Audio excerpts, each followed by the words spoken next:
Hello, this is Danielle Channels Planets, and I am an archetypal astrologer. Today is Thursday, April 16th, and I'm going to show you the chart for the new moon that's happening on April 17th, and the energies of it are already present today and moving through the weekend. So, what I'd like to do first is point out that we have a huge lineup of planets in Aries. I'd like to chunk these into two sections though. One is going to be Neptune, Mercury, Mars, Saturn in their own early degrees of Aries stellium. And the other would be the Sun and Moon in a conjunction with the asteroid Chiron and the planet Eris in the later degrees of Aries.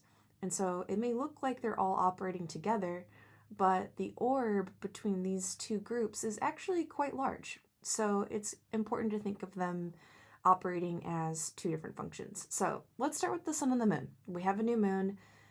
They come together. They're at the 0 degree point of a conjunction. And so they bring in, the energy of a new beginning, a fresh start, planting the seeds for something that we'd like to see come to fruition over the next 6 months. And then in 6 months, we'll have the full moon that culminates in relationship to this new moon during Libra season in the fall.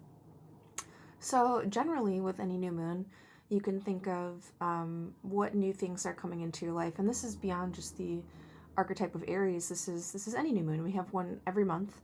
But a new moon would bring up themes of a beginning and something that you want to see grow, some new potential, some idea, a relationship, an endeavor, a dream that you have, and what would you like to bring forth? And if we add the costume of Aries, as my friend calls it, the planet is the actor and the sign is the costume. Aries is a pioneer, and Aries also acts first and thinks later. It's a fire sign. It's the first sign of the zodiac. It's the baby of the zodiacal calendar, meaning that it represents newness and springtime and the emergence of new life. And so those themes with the new moon are absolutely applicable. However, it gets a little bit more complicated than that. And so then if we add the archetype of Chiron, now Chiron is a small astral body. It is an asteroid that transits between Saturn and Uranus. It's very, very, very, very tiny. A lot of the qualities that we might attribute to Chiron, I think, generally belong to Saturn. But in this case, the wounded healer is present, and it's within a 1 degree orb. So, this is coming through, quite strongly. Chiron points to our wounds. It points to the place that is eternally bleeding within us. There's a whole story on Chiron the Centaur about how he shoots himself with his own poison arrow, but he's an eternal being. And so Chiron is the place where he is a centaur, but he's eternally bleeding out of his side, and he has to constantly be applying medicine. So this is the wound that we all have, or a chip on our shoulder, or trauma in our nervous system, or something that gets activated that we have to attend to. So that can come through, if it's in Aries, it might have to do with how we initiate and how we take action in our lives. What is our wound around leading and pioneering and being fiery and utilizing fire energy in our lives, and going into action. So there can be some kind of initiation wound. There can be a wound around being assertive and expressing our unique sense of individuality. Aries is all about the self and the ego and the I am, and the first house of the zodiacal wheel, which is about identity and persona and how the world sees us, and having a strong enough sense of ego. So, yes, and Eris is a planet that is actually nearly as large as Pluto, and has an elliptical orbit like Pluto. At times it transits between Neptune and Pluto, in fact. At times it transits much further out than that. But Eris has been recently discovered in 2003, 2005, and is related to the archetype of discord. And by that I mean on a more global ecological level, how humanity has impacted nature, and how nature then also responds to humanity in kind with this process of civilization that has been unfolding, and the ecological crisis that has occurred with that is related to Eris, and Eris being related to the extinction of species, related to um, the relationship between humanity and nature in all of its forms, and humanity is coming to terms with the damage that it's done to the planet and climate change. And so, with the new moon, to have an element of that is pretty far out. I mean, like this is the depths of consciousness here when we point to Eris. This is something that's really bringing us into connection with something that is uh, extremely transformative, not just with our own personal power, but something that matters way beyond that. And so, even though we might not be stepping into what this new moon is bringing forth for us in our realities, the seedlings, the seeds are sprouting now, and the conditions for them to grow are here.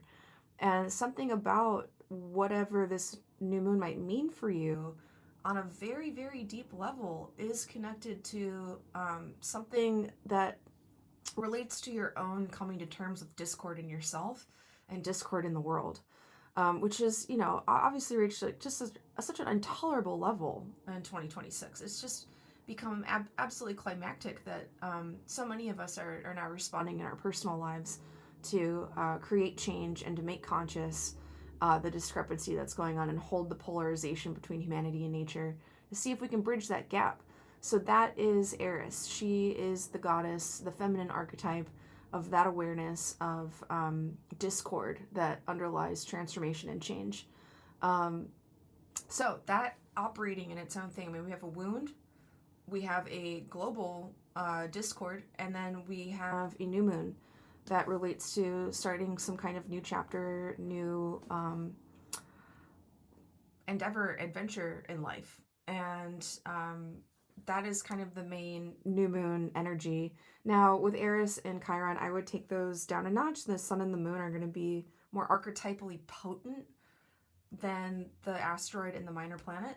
But nevertheless, they are present and operating during the time of this new moon, if you'd like to include them. Now, moving on to the other stellium of planets in Aries. Neptune, Mercury, Mars, and Saturn. Now, these are a little bit more slowly moving. Mercury is going to move fast through the stellium within the next week. Mars is going to linger a little bit longer. But essentially, what we have going on here is when Neptune and Saturn came into Aries, they were conjunct, and they still are, 2 and 7 degrees. And that does relate to an epochal shift that's occurring within the global community, within cultures. Anytime that Saturn, Neptune, or any outer planets make some kind of aspect to each other, especially a conjunction, it correlates to big changes. And so 2026 has been a year like that, and we are seeing this unfold.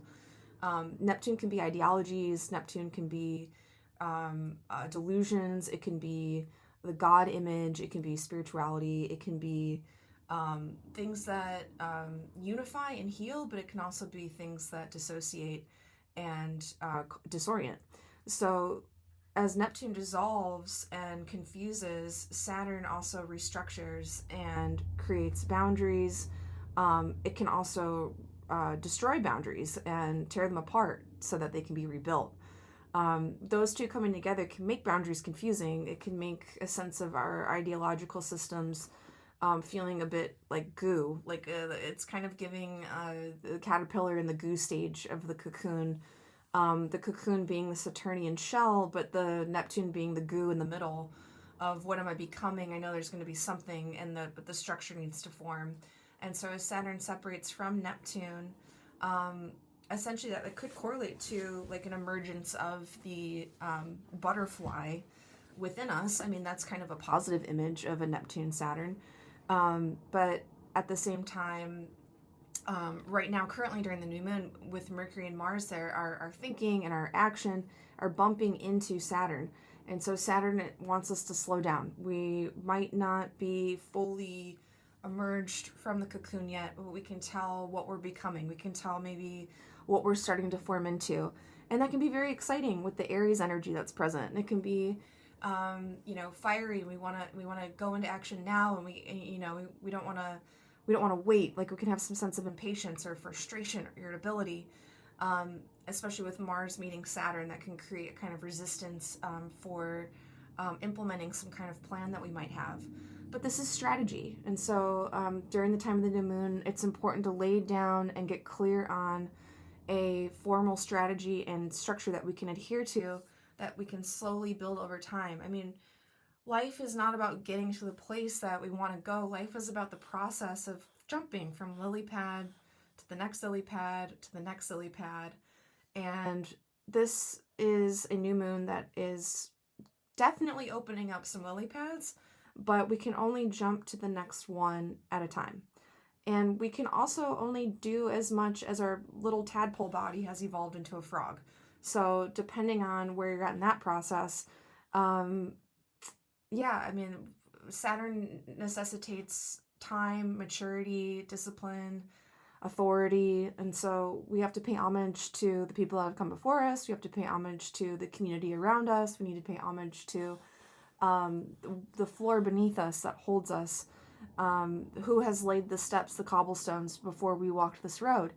And that can really be a very grounding thing to connect with, despite it slowing us down in our tracks. Mars would like to plow ahead. Mercury would like to just get on with it and think it through and do the damn thing. And Neptune can make us a little delusional around the whole fantasy of everything. And so Saturn's a great reality grounding principle that can actually help materialize our dreams through hard work and effort and discipline and structure. So if you feel a little damper in your plans, it's not a bad thing. We need to recognize Saturnian opportunities as moments to slow down and to arrive back into the present moment in our bodies, and appreciate just the showing up and the tasks that we have just for one day, and taking it one day at a time, one lily pad at a time. That's about as much as we can do as little human hobbits. So other than that, I would say Pluto is also very active. Now that I've talked about the Saturn-Mars conjunction that can create this methodical, strategic kind of frustration that implements a plan for growth and change, Pluto really is a compulsion and a drive, a will to power that is an engine that's just pushing that Mars-Saturn to chug along. I mean, it's supportive. A sextile is not a hard aspect. It can still come through in destructive ways. 2020 was a Saturn-Pluto year. That was a conjunction. That was about as hard as it can get. Sextile is softer. It's a little bit more harmonious, but nevertheless can still be quite disruptive. And, because Saturn will restructure things, and Pluto can be eruptions of the unconscious that we need to confront, that then necessitates change and transformation. And transformation and transition, usually most of the time, don't come easy. I mean, it activates unconscious wounds, activates previous traumas. And so on our way through the goo and the becoming, we have to wrestle with the pain of the experience, the birth, the delivery, the labor, and the aftermath of healing. And it takes time. It takes time to learn to walk. It takes time to spread the wings. It takes time. And it's not a comfortable process. It's can bring up complexes around life and death. It can bring up some of our biggest fears at this time, especially with Saturn, Pluto, and Aries involved. These typically can be feared. Oh, and Chiron, the wounded healer. Typically can be feared, but if anything, it presents a massive opportunity for stepping into our personal power, addressing some inner kind of wound or limitation, taking it slow and easy, and developing some kind of strategy for change and not taking it too far too fast. Doesn't have to be a negative thing. However, there is, the whole point of doing astrology is to make these archetypes conscious so that they're not driving us unconsciously and that we're inflated by them. So there is the possibility for that, meaning that, moments of frustration, irritability can absolutely come up right now, and projection, conflict with other people, again, the archetype of discord, the archetype of limitation, the archetype of conflict, and the archetype of power is kind of a special soup that could create the possibility for a lot of tension and a lot of conflict. If we aren't owning our projections and pausing before we respond and taking a deep breath and tuning within. Mercury, Neptune can, and with Mars, Neptune can help soften and help us not react in such an impulsive and fiery way. So sometimes Neptune turns Mars into more of a martial artist rather than an MMA fighter. And so it's, helpful to think about how can we maintain a yin posture of an orientation towards our inner world at this time, with one foot in the world outside of us doing what we need to do, and one foot facing inward, listening to what gets activated and pausing and taking time to address what's needed for our emotional selves, for our nervous systems, to help us ground and to help us integrate all of this. And so my best advice here is, if you are, plotting course, and if you are going along with your life, just know that, like, this could take time, whatever it is you're starting to work on, whatever kind of new idea, and to be patient and to show up for yourself and to have hope, hold on to the dream, but also take it slow and easy. Don't give yourself more than you can chew for one day. It's actually better to temper and titrate the fire so that it lasts and that the fire burns for a long time rather than all at once. And so things will come up in our life, responsibilities, obligations, time itself, to slow us down, to temper the fire, which again can bring up frustration or irritability or self-doubt or self-criticism. So be mindful of your own inner critic as well at this time, that can have a tendency to tear you down. Again, I would say do the thing, go into action, utilize the fire mindfully, and recognize when it's time to take a break, drink water, get rest.